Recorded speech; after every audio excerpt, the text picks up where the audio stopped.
இது 2 வாட்டி நான் போடுறேன் அந்த தாளத்தை. 2 வாட்டி போட்டு நீ 2 வாட்டி போடு. 2 வாட்டி போட்டு அதுக்கப்புறம் 3ஆவது வாட்டில இருந்து நீ மோரா ஸ்டார்ட் பண்ணு. தோம் கிட்ட தக்க தரி கிட்ட தக்க தோம் கிட்ட தக்க தரி கிட்ட தக்க தரி தாங் கிட்ட தக்க தரி கிட்ட தக்க தோம் கிட்ட தக்க தரி கிட்ட தக்க தோம் கிட்ட தக்க ரெண்டு சேர்ந்து வரணும். சரியா? ஃபர்ஸ்ட் 2 தட்டும் போலாமா? எல்லாருக்கும் வணக்கம். இன்னைக்கு மார்னிங் பிராக்டிஸ் செக்ஷன்ல வேதுக்கு அவதானம் சொல்லி கொடுத்துருக்கு. 2 கையிலையும் 2 தாளம்.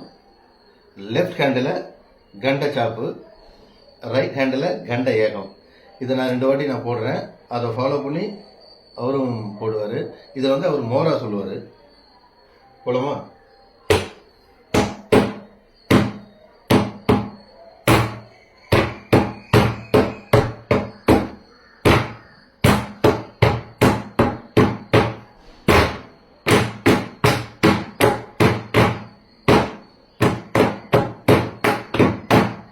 கிட்ட